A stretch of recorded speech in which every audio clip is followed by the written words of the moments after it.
नमस्कार दोस्तों, तो कैसे हो आप। चलिए आज नया चैप्टर स्टार्ट करने जा रहे हैं जिसका नाम है केमिकल रिएक्शंस। ये लेक्चर नंबर 2 होगा।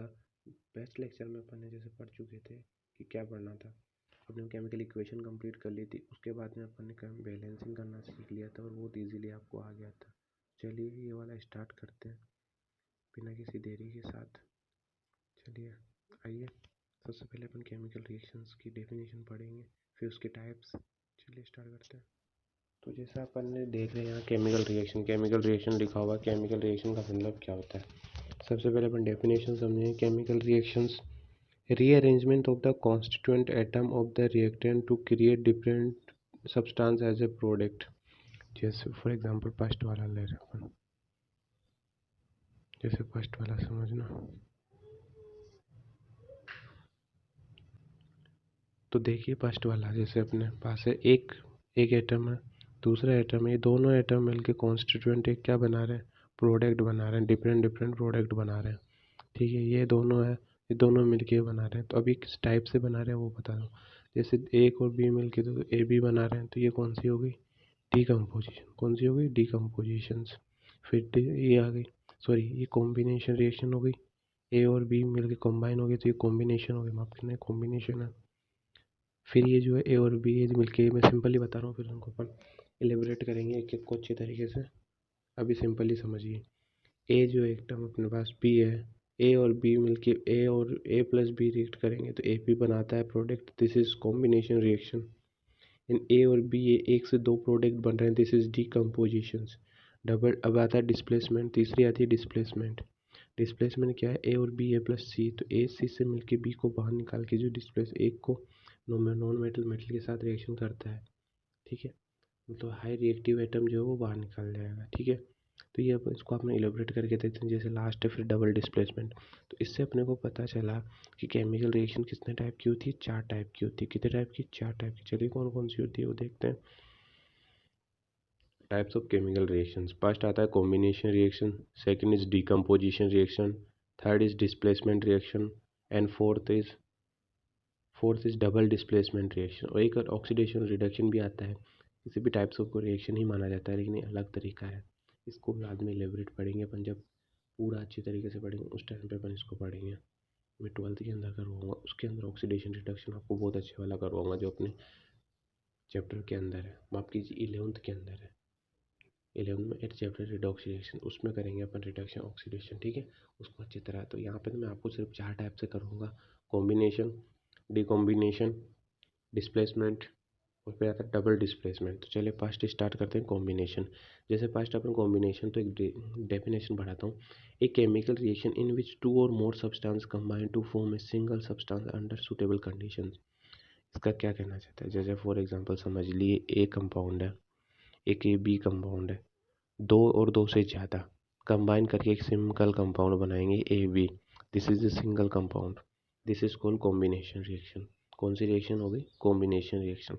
और इसे ऑल्सो सिंथेसाइज रिएक्शन भी कहा जाता है, because the reaction new substance के नया सब्सटेंस बनाती है, तो इसीलिए इसको सिंथेसाइज रिएक्शंस भी कहा जाता है। ठीक है, this is called combination reactions and they also known as a synthesis because in which these reactions are new substances synthesized. Okay, come to next point. For example अगर अपन एग्जांपल लेते हैं तो देखिए एग्जांपल समझ लिए। मान लीजिए अपन ने एक कंपाउंड लिया CaO, जिसे अपन क्विक लाइम कहते हैं, और H2O लिया। ये दोनों मिलके अलग अलग मिलके एक कंपाउंड बना रहे हैं जिसे अपन स्लेक लाइम कहते हैं। ठीक है, CaOH2 बनाता है। ठीक है, ठीक है, दिस इज कॉल्ड एक कंपाउंड, दो मिलके एक बना रहे हैं, this is called synthesize reaction, this is called combination reactions. ठीक है, क्योंकि कैल्शियम ऑक्साइड और water combine to form a single product, calcium hydroxide बना रहा है। Such a reaction which a single product is form two or more reactant is known as combination reaction कहते हैं। तो इजीली समझ में आ गया होगा। चलिए इसी को फिर इस एग्जांपल के साथ, जैसे मैंने समझा ही दिया था, ए है प्लस बी है, अगर उसको रिएक्ट करेंगे तो ए बी बनाता है, दिस इज, इसको रिएक्टेंट बोलते हैं, this is called product. First time अपन पढ़ लिया था ये वाला। Okay, come to next point, come to next, the decomposition reactions. What is decomposition reactions? Occur when one reactant break down into two or more products. For example, जैसे यहाँ अपने लिखा, फॉर एग्जांपल अपने पास है ए और ए बी, ए से ए plus B बना रहा है, मैंने ये दोनों रिएक्शन करके क्या बना रहा है, A B. When one reactant break down into two or more compound, दो प्रोडक्ट बना रहा है ए और बी, एक से दो प्रोडक्ट बना, this is called decomposition reactions. I know, easily understand.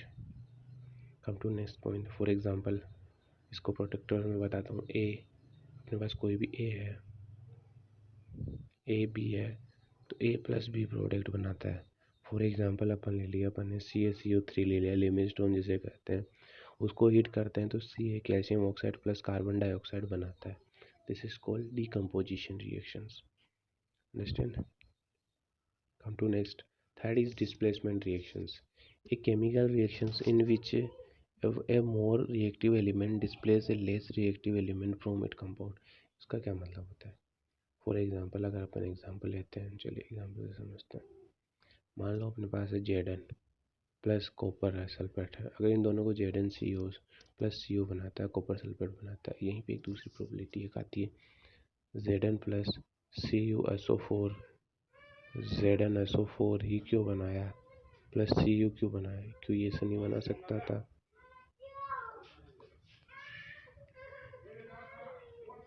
ठीक है, ऐसा क्यों हुआ, ऐसा किस लिए होता है? बिकॉज ऑफ, किसके लिए होता है ऐसा? जैसे यहाँ लिखा हुआ है कि रिएक्टिव एलिमेंट, अपने पास यहाँ लिखा हुआ है, इन वो रिएक्शन तभी होता है, मोर रिएक्टिव एलिमेंट जो है डिस्प्लेस करते लेस रिएक्टिव एलिमेंट्स को। तो यहाँ जिंक जो है वो ज़्यादा क्या है, मोर रिएक्टिव देन कॉपर से भी ज़्यादा क्या है, रिएक्टेंट होता है जिंक। तो कॉपर, जिंक ने क्या किया, इसको क्या कर दिया, रिप्लेस, क्या कर दिया, डिस्प्लेस कर दिया। और डिस्प्लेसमेंट करने को डिस्प्लेसमेंट रिएक्शन कहते हैं। Easily understandable. ओके, चलिए जैसे फॉर एग्जांपल इसको थोड़ा से समझते हैं। देखिए, ये ए है और ये बी है, बी कमज़ोर है, सी ज़्यादा है, तो ये क्या करेगा, ये सी जो है, ये क्या करेगा, सी इस बी को क्या है, निकाल के ले जाएगा, इस सी को निकाल, क्योंकि कमज़ोर है, कमज़ोर ज़्यादा, लेस रिएक्टिव है, ए ज़्यादा स्ट्रॉन्ग रिएक्टिव है, मोर रिएक्टिव है देन बी से। तो क्या ये इजीली डिस्प्लेस नहीं होगा, और बी जो है वो इजीली डिस्प्लेस होकर इसके साथ प्रोडक्ट बना देगा। तो डिस्प्लेसमेंट करके जो प्रोडक्ट बना, this is called displacement reactions. हो गया, चलिए नेक्स्ट चलते हैं आगे। चलिए आगे चलते हैं। फिर आता है next, double displacement reactions. Double displacement reaction occur when a part of two ionic compound are exchange and make two new compound. इसको ध्यान से समझिएगा क्या कहता है ये। मान लीजिए अपने पास यहाँ पे एग्जांपल दिया हुआ है ए और बी, सी और डी, ठीक है। इसमें क्या होगा, ये ए डी से बना देगा और सी बी से बना। ऐसा क्यों हुआ, क्यों ऐसा क्यों हुआ, ऐसा क्यों हुआ, इसने इसके साथ क्यों नहीं हुई? जैसे डबल डिस्प्लेसमेंट रिएक्शन अगर when a part of two ionic compound, ionic compound कौन से होते हैं, आयोनिक कंपाउंड कौन से होंगे, आ रहा है समझ? आयोनिक कंपाउंड कौन से होते हैं, प्लस और माइनस वाले। आयोनिक कंपाउंड कौन से होते हैं, 100% आयोनिक कंपाउंड नहीं होते, उसमें कुछ ना कुछ कोवेलेंट कैरेक्टर्स होते हैं, जैसे अपन पढ़ते हैं, जानते हैं, ठीक है। आ रहा है समझ? फॉर एग्जाम्पल जैसे लेते हैं Na2SO4, इसको अगर BaCl2 से रिएक्शन करवाएंगे तो BaSO4 बनाएगा। ऐसा क्यों किया? अब सबसे इम्पोर्टेंट क्वेश्चन है कि ऐसा क्यों किया, क्यों? क्योंकि आयोनिक कंपाउंड्स आयोनिक बनाएंगे, आयोनिक कंपाउंड से एक्सचेंज करेंगे। तो आयोनिक कंपाउंड कौन सा है, इसमें माइनस और सोडियम पे प्लस चार्ज होता है, तो ये दोनों तो अपने साथ रिएक्शन करके NaCl बना दिए। आ रहा समझ में? NaCl बना दिया। NaCl क्या होता है, आयोनिक कंपाउंड होता है, तो ये तो इसके साथ चला जाए। इसी टाइप की जो रिएक्शन होती है उसे डबल डिस्प्लेसमेंट कहते हैं। Okay, come to next. यहाँ तक आपको समझ में आ गया होगा आई होप, ठीक है। इसके बाद में ऑक्सीडेशन रिडक्शन है, वो आपको मैं जब मैं 12th का करवाऊँगा, वो 11th का रिडॉक्स रिएक्शन करूँगा, उसके अंदर बताऊँगा अच्छे से। वैसे सिंपली इसके अंदर भी बता दूँगा। तो आज का अपना चैप्टर ज़्यादा लेंथी नहीं होगा, वीडियो छोटा सा वीडियो था। आई होप आपको समझ में आया होगा, और बहुत ईजी चैप्टर है, देख लीजिएगा एक बार स्लाइड्स को आप अच्छी तरह से। बहुत अच्छी स्लाइड बनाएंगे, बहुत मेहनत से। चलिए मिलते हैं नेक्स्ट वीडियो में, जब तक के लिए धन्यवाद।